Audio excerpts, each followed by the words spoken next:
Welcome to Rasa International School online classes.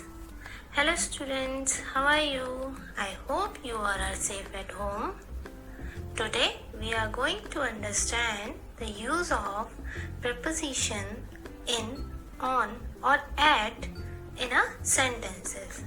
Okay? आज हम कुछ आसान से तरीके सीखेंगे जिसमें कि हमें ये पता चलेगा कि हमें preposition in, ऑन और एट को सेंटेंस में किस तरह से यूज करना है. Okay, so let's start. First, in means volume और area. When we talk about the volume और area of anything, in this case we use in का मतलब होता है वॉल्यूम और एरिया. जब हम किसी के अंदर की बात करते हैं, कहाँ की? उसके अंदर की बात करते हैं, तो उस केस में जो प्रपोजिशन यूज होती है उसे हम क्या बोलते हैं? इन. ओके, जो प्रपोजिशन हम वॉल्यूम और एरिया के लिए लगाते हैं वो कौन सी प्रपोजिशन होती है? इन होती है. Next is on. When we talk about the surface we use on. जब हम किसी भी चीज के सरफेस की बात करते हैं तो उस जगह हम क्या यूज करते हैं? उस जगह हम ऑन यूज करते हैं. मतलब उसके, हम किसी भी चीज के ऊपर की बात कर रहे हैं, उसका सरफेस आप लोग जानते हैं. सरफेस किसी भी चीज का, जैसे टेबल है, टेबल के ऊपर की बात कर रहे हैं तो ये उसका क्या हो गया? सरफेस हुआ ना. तो जब हम किसी भी चीज के ऊपर की बात करते हैं, when we talk about the surface, तो उस केस में हम क्या यूज करते हैं? ऑन यूज करते हैं. Next is at. At means point. At का मीन्स क्या होता है? Point. When we talk about a particular point we use at. जब हम किसी भी एक पर्टिकुलर पॉइंट के बारे में बात करते हैं तो हम उस जगह पर क्या यूज करते हैं? हम उस जगह पर एट यूज करते हैं. Okay, so you all understood how we use these words in sentences. Here you all see the first example. He is sitting dash a chair. What? He is sitting dash a chair. वो बैठा है chair पर. तो बताइए where he is sitting. Tell me where he is sitting. Let's see the example. He is sitting dash a chair. Sitting in a chair. Where? In. वो कहाँ पर बैठा हुआ है? चेयर के एरिया में. देखिए यहाँ पर वो चेयर के कहाँ बैठा हुआ है? एरिया में बैठा हुआ है. What we use for area? We use in. Very good. But if there is not a chair, there is only a stool. अगर यहाँ पर कोई चेयर नहीं होती, यहाँ सिर्फ एक स्टूल होता, स्टूल दे रखा होता, तो हम उस जगह पर क्या यूज करते? Let's see here. He is sitting dash a stool. We use on. He is sitting on a stool. Because we sit on the surface of the stool.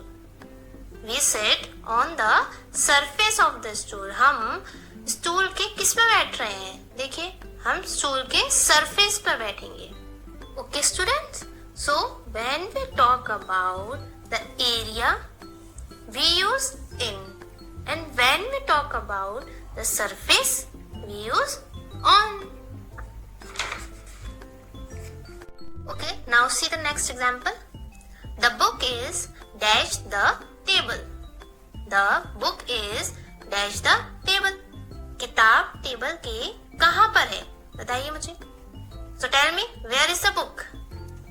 Yes, the book is. Now look at this. The book is dash the table on. Book जो है table के कहाँ पर होगी? On, ऊपर. Because book is placed on the surface of the table. So what we use for the surface? We use on. So here we use the book is on the table. Very good.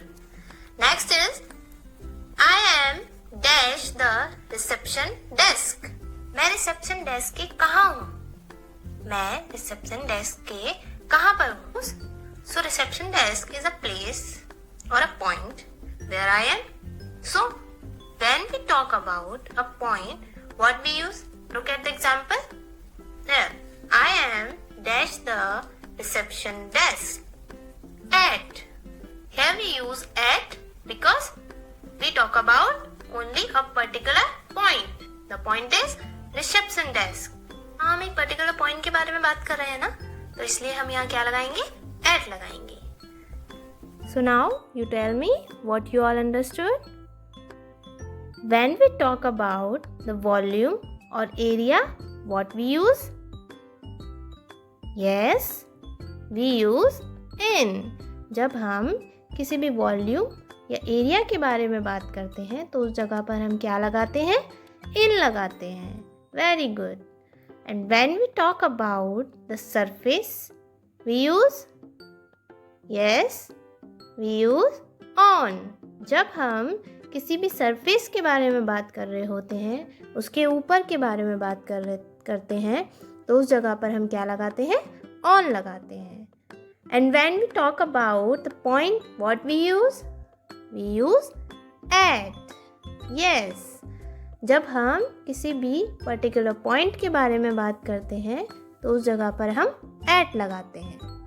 Very good. Students, I hope you understood these examples very well. Now look one more thing.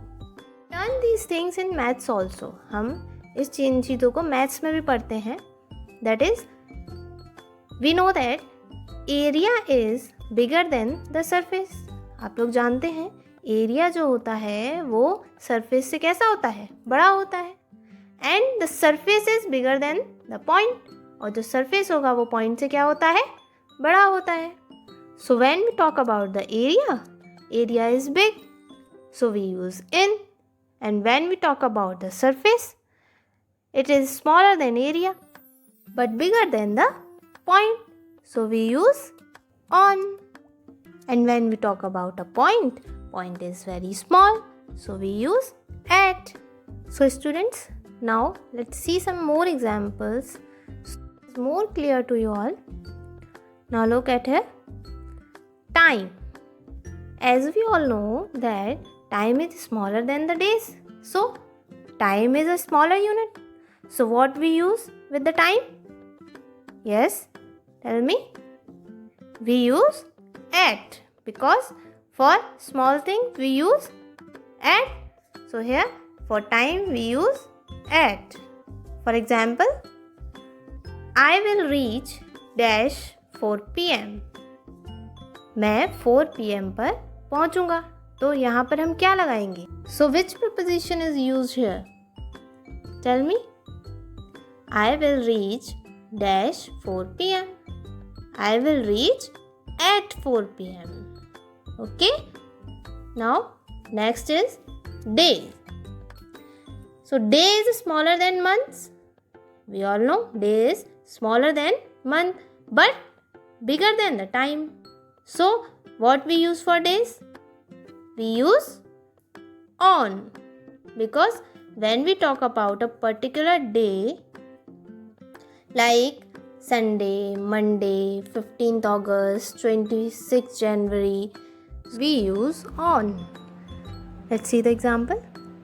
India got independence dash 15th August 1947. Okay, here India got independence. अब यहाँ देखिए क्या लिखा हुआ है. India को independence मिली थी 15th अगस्त 1947 को. अब यहाँ पे पर्टिकुलर आपको दिखाई दे रहा है ना, डे दे रखा हुआ है 15th अगस्त. ऐसा नहीं है कि यहाँ आपको डे नहीं बता रखा है. यहाँ आपको पर्टिकुलर एक डे बता रखा है कि 15 अगस्त को आज़ादी मिली थी, इंडिपेंडेंट हुए थे हम. So which proposition we use है? We use on. We use on. India got independence on 15 August 1947. Okay, so next is months. As we all know, month is smaller than the year, but it is bigger than the time or day. So what we use here? We use in. Yes, see the example. He will come dash January. January is a month. January month है ना, तो month के लिए हम क्या लगाते हैं? Month के लिए हम लगाते हैं in. Very good. तो यहाँ हम क्या लिखेंगे? What we write here? He will come in January. Okay? Next is year. When we talk about year, what we use for year? Year is bigger than the month. And as we all read before, in is used for bigger things. So for year we use in. Yes, month and year दोनों के लिए ही क्या लगाया जाता है? in लगाया जाता है, because in से बड़ा तो कुछ है नहीं, हमने पढ़ा ना अभी. Now see the example. India got independence in 1947. Here you look. यहाँ देखिए आप, यहाँ क्या दे रखा है? India got independence in 1947. अब यहाँ पर आपको सिर्फ 1947 ईयर बता रखा है, मंथ नहीं बता रखा, डे नहीं बता रखा है, और ना ही कोई के लिए हम क्या लगाते हैं? ईयर के लिए हम लगाते हैं in. Very good. Now tell me what we use for time. Yes, we use at for time. We use at for time. What we use for days? Yes, days के लिए हम क्या लगाते हैं? We use on for days. Very good. And what we use for month? Months के लिए क्या लगाया जाता है? Yes, we use in for month also. What we use for year? We use in for year. Very good. तो हमें क्या पता चला यहाँ कि मंथ और ईयर दोनों के लिए हम क्या लगाते हैं? के लिए हम in का यूज़ करते हैं. Very good. Now see a very important point, that is no preposition is used with today, tomorrow, day after tomorrow और yesterday. मीन्स किसी भी तरीके का कोई भी प्रपोजिशन जो होता है वो today, tomorrow, day after tomorrow या yesterday, ये कोई भी वर्ड दे रखा हो उनके साथ नहीं लगाया जाता है. जब हम आज की बात कर रहे हों, हम कल की बात कर रहे हों, हम निकले हुए दिन की बात कर रहे हों या आने वाले अगले दिन की बात कर रहे हों, इन किसी के साथ भी हम कोई भी प्रपोजिशन यूज़ नहीं करते हैं. Okay, see the example. I will come on today. So I will come on today नहीं होता, क्या होता है? I will come today. मैं आज आऊँगा, तो मैं आऊँगा उसके लिए हम आई विल कम टुडे लगाते हैं.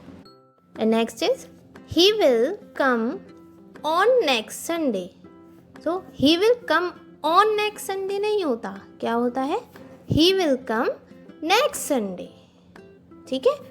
I hope you all understood. So keep practicing it at home. Thank you.